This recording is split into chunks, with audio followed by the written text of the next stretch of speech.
Assalamualaikum warahmatullahi wabarakatuh. Perkenalkan, nama saya Ida Bagus Gede Plasmara dengan NIM S1 1919027. Pada video kali ini saya akan mencoba menjelaskan mengenai activity diagram dari PPT Vienna University of Technology. Jadi activity diagram itu sebuah modeling untuk object oriented yang merupakan bagian dari UML. Oke, jadi konten yang akan dibahas dalam PPT diagram ini pertama tentu pengenalan, terus terminologi dari activities, action. Selanjutnya kita akan mengenal namanya edges, yang dimana terdapat control flow atau alur dari kontrol, terus alur objek, yang dimana di dalamnya dalam konten ini akan membahas initial node, terus activity final node, flow final node, alternative paths, current paths, object nodes, event based action, and call behavior actions. Terus partitions, dan yang terakhir exception handling. Oke, pertama-tama kita akan belajar tentang pengenalan. Jadi fokus dari activity diagram ini yaitu aspek pemrosesingan yang secara prosedural. Jadi pemrosesan secara berurutan atau langkah-langkah. Terus konsep bahasa berbasis flow oriented atau berbasis alur. Terus based on berdasarkan itu bahasa untuk mendefinisi. Jadi activity diagram ini sebuah bahasa untuk mendefinisikan proses bisnis atau bisnis proses. Terus konsep yang telah ditetapkan untuk mendeskripsikan proses komunikasi secara bersamaan atau sebuah token yang ditemukan ada namanya yaitu jaring Petri atau Petri nets. Dan selanjutnya varians dari berbagai konsep dan notation dalam mencakup area yang luas dari berbagai aplikasi. Terus pemodelan untuk sistem yang berbasis object oriented atau non object oriented. Jadi dapat digunakan pada sistem untuk memodelkan object oriented atau non object oriented. Baik, selanjutnya kita akan masuk ke terminologi dari activity. Jadi activity itu spesifikasi perilaku yang ditetapkan oleh pengguna di berbagai tingkatan perincian. Contohnya itu mendefinisikan perilaku sebuah operasi form individu, instruksi individu. Selanjutnya itu memodelkan berbagai tindakan action dari use case. Jadi activity diagram ini akan menjelaskan secara lebih rinci bagaimana jalan berbagai course dari use case tersebut, tindakan dari use case. Terus di sini untuk memodeling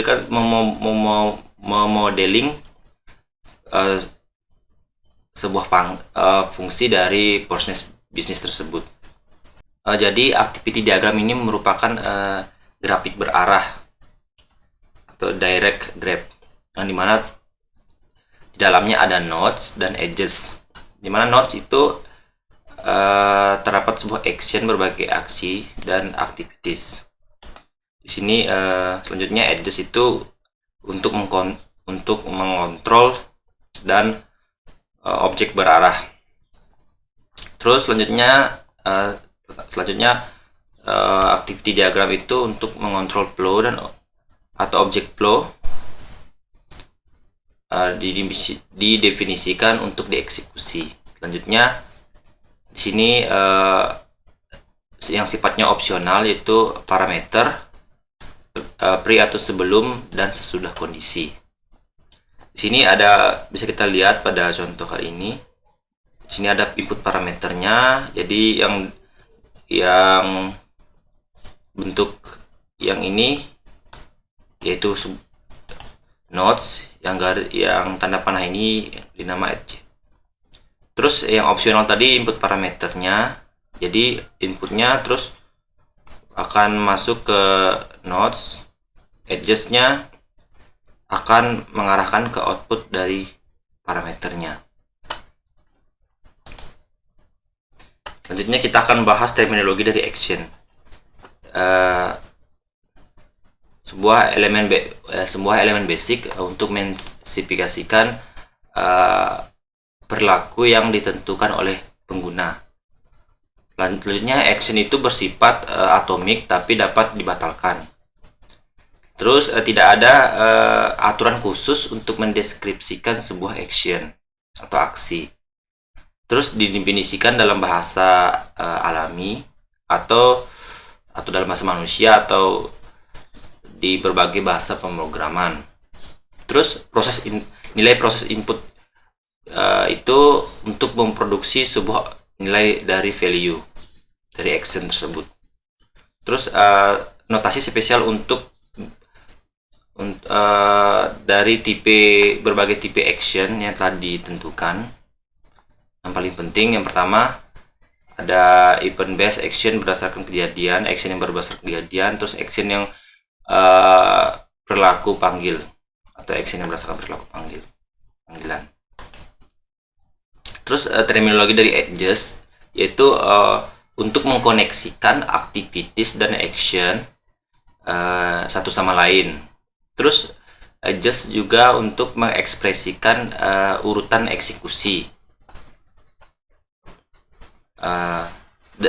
Pertama di sini ada berbagai tipenya, itu ada control flow edges. Ini control flow yaitu, terus control flow edges itu untuk mendefinisikan urutan antara nodes. Jadi nodes ini yang ini membentuk persegi ini. Terus nodes edges ini yang menghubungkan antar action tersebut, antar nodes. Terus object flow edges digunakan untuk pertukaran data atau objek. Atau juga object flow ini untuk mengekspresikan ketergantungan data atau sebuah data atau kausal antar nodes. Dalam edges juga terdapat guar atau condition, yang dimana bisa kita lihat pada square bracket sini atau kurung siku ini, yang dimana kondisinya itu control dan object flow hanya dilanjutkan jika guar di dalam kurung siku ini bernilai benar. Selanjutnya di sini kita akan membahas tentang token yang ada dalam activities diagram. Jadi token tersebut sebuah mekanisme koordinasi virtual yang dimana mendeskripsikan sebuah eksekusi secara tepat. Mana sifatnya itu tidak ada komponen fisik dari diagram. Terus sebuah mekanisme yang memberikan sebuah izin untuk ke actions. Mana token ini kondisinya itu jika sebuah action memperoleh sebuah token, action akan bisa dieksekusi. Jadi ketika sebuah action itu berhasil, sebuah token itu akan diteruskan ke subsequent atau action berikutnya, dan eksekusi dari action ini akan dipicu atau tertrigger. Terus di dalam activity kan ada guard. Jadi guard ini juga bisa untuk mencegah diteruskannya sebuah token. Jadi di token tersebut disimpan di node sebelumnya. dari node sebuah token itu disimpan di node sebelumnya. Terus control token dan object token. Jadi control token ini itu merupakan sebuah permission execution atau sebuah izin eksekusi untuk sebuah node. Terus object token ini transport data plus execution permission. Oke, selanjutnya di sini ada awal dan akhir dari sebuah aktivitas, yaitu simbol-simbolnya. Pertama ada node awal atau initial node. Jadi initial node ini merupakan sebuah simbol awal atau start dari execution dari sebuah aktivitas. Jadi awal aktivitas itu dari initial node. Terus dia ini menyediakan semua token di keluaran dari edges. Terus initial node ini itu fungsi untuk token akan disimpan selama node selanjutnya menerimanya. Terus multiple initial node merupakan berbagai awal inisial nodes yang dimana untuk memodelkan konkurensi. Selanjutnya ada activity final node. Di sini itu merupakan activity final node ini merupakan akhir dari semua flow atau alir dari sebuah activity atau alur. Dimana activity final node ini juga token pertama mencapai activity final nodes atau akhir dari activity yang diakhiri dari seluruh activity, yang dimana tentunya konkuren atau bagian atau subset dari konkuren disertakan. Terus dia ini merupakan order control atau control line dan order line dan object tokens ini telah dihapus. Terus pengecualiannya dimana ketika object tokens telah memiliki output parameter dari activity. Lanjutnya di sini ada flow final nodes atau nodes akhir dari flow, yang dimana dia merupakan sebuah akhir dari satu eksekusi dari path dari sebuah activity, yang dimana semua order token satu token lainnya dari activity tidak berefek. Selanjutnya di sini kita akan membahas tentang alternative path atau jalur alternatif atau decision node, yang dimana untuk mendefinisikan cabang alternatif. Oke, dimana di sini alternative path ini keluarannya itu memiliki guards. Jadi guards ini yang di dalam square brackets ini atau kurung siku ini. Jadi pertama aturannya itu sintaks itu di dalam guards itu bersifat boolean atau true atau false. Terus tokens mengambil satu branch. Jadi tokens ini mengambil satu branch, satu cabang. Terus guards ini harus saling eksklusif atau dia itu berdiri sendiri, eksklusif. Terus ditentukan sebelumnya yang mana booleannya bersifat else. Oke, di sini bisa kita lihat. Jadi action ini masuk ke decision node atau biasa kita lihat di bahasa pemrograman itu pengkondisian if else. Jadi ketika kondisinya true di sini misalnya B, dia akan masuk ke action 3. Kalau misalnya not B atau biasa false, di sini dia akan masuk ke action 2. Kurang lebih seperti itu untuk decision node. Jadi perilaku dari decision ini menentukan perilaku yang diperlukan untuk evaluasi dari guards. Selanjutnya eksekusi dari decision ini tidak memiliki efek samping.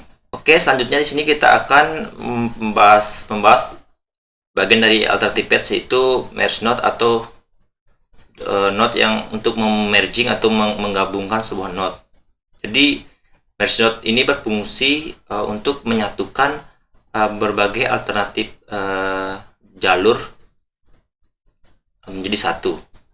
Terus untuk meneruskan token ke node selanjutnya. Terus untuk mengcombine decision dan merge node. Jadi ada dua jalur ini, dia akan masuk ke decision, terus bisa keluar menjadi dua atau satu. Terus decision dan merge node bisa juga digunakan untuk memodelkan looping atau perulangan. Misalnya di sini pertama di sini initial node, jadi awal dari program. Terus di sini menghadiri kuliah, misalnya ada sistem untuk menghadiri kuliah, terus dia akan masuk ke di pengkondisian, dia akan menulis exam, terus dicek lagi kalau misalnya grade-nya sama dengan 5, dia akan masuk ke sini dan akan mengulangi menulis exam ini. Kalau misalnya tidak sama dengan 5, dia akan masuk ke kurang lebih seperti itu. Oke, di sini juga ada contoh dari alternative paths atau decision node. Di sini kita ada sistem itu untuk meregistrasi. Dia akan masuk ke decision node. Kondisinya jika tempat tersedia, di sini akan men-select group. Namun jika tempat tidak tersedia, dia akan masuk ke waiting list dan masuk ke final node atau akhir dari program. Selanjutnya di sini kita akan bahas concurrence paths atau paths yang bersamaan, itu parallelization node yang digunakan untuk memecah atau mengsplit jalur ke dalam concurrence subpath, dan atau selanjutnya untuk menduplikat token untuk keluaran edges, untuk outgoing edges. Misalnya di sini contohnya kita masuk ke contoh. Di sini akan ada registrasi. Di registrasi ini bisa dua kita lakukan. Jadi dia beda dengan decision node. Kalau decision node itu dia pengkondisian. Di sini kita kurang lebih ada dua paths yang bisa dilalui. Pertama, participate in an assignment. Jadi partisipasi ditentukan atau menghadiri kuliah. Selanjutnya masuk ke sini menjadi satu atau di merge, menghadiri kuliah dan sama-sama akan melakukan exam atau menulis exam dan masuk ke final node atau akhir dari program. Jadi concurrent untuk mematch atau menyatukan konkuren dari subpath. Terus di sini ada token processing, akan menunggu selama token tersedia di semua keluaran dari edges. Terus dia akan memerge atau menyatukan semua kontrol token ke dalam satu token. Jadi ada berbagai token, dia akan menjadi satu token dan akan meneruskannya. Dan di sini juga token processing akan meneruskan semua objek token. Di sini kita bisa lihat mengcombine parallelization dan synchronization node. Dia pertama masuk di concurrent paths dan bisa memecah jadi dua. Terus di sini kita sebuah alur kontrol yang kurang lebih sama atau equivalent. Di sini registrasi. Di sini pertama itu initial node, terus registrasi bisa di sini dia masuk ke concurrent paths, itu bisa menghadiri penugasan atau langsung menghadiri penugasan atau kita mengikuti kuliah. Nantinya akan di merge, pada akhirnya akan sama-sama menulis tugas atau exam. Diagram di atas ini sama juga dengan kita seperti ini tanpa concurrent paths menggunakan simbol ini. Jadi dia sama, bisa menggunakan ini atau ini. Terus registrasi kurang lebih sama, langsung pecah ke sini. Participate in assignment atau langsung menghadiri penugasan atau mengikuti kuliah dan akhirnya akan menulis exam. Baik, selanjutnya di sini kita akan melihat sebuah contoh pembuatan dan pengiriman undangan untuk menghadiri. Jadi ketika seluruh undangan telah dicetak atau di print, undangan cetak akan dialamatkan atau siap dialamatkan. Terus ketika semua undangan telah dialamatkan, kemudian undangan akan dikirimkan. Kurang lebih simulasinya seperti ini activity diagramnya. Pertama-tama di sini kita akan masuk ke initial node, terus ada di sini decision. Ketika undangan telah di print, di sini akan masuk ke concurrent page itu ketika undangan di print masuk ke sini contohnya. Jadi semua ketika invitation atau dia di print belum sudah di print, dia akan masuk di sini dan akhir dari activity. Terus ketika belum di print, dia akan mengulang untuk ngeprint. Selanjutnya bisa ke sini undangan dialamatkan. Jadi ketika undangan sudah dialamatkan semua, dia akan undangannya akan dikirim dan akan berhasil. Terus ketika belum dialamatkan dan akan masuk ke di sini dan akan akhir menjadi dari diagramnya. Kurang lebih seperti itu. Baik, kurang lebih seperti itu penjelasan dari saya. Kurang lebihnya mohon dimaafkan. Akhir kata saya ucapkan terima kasih.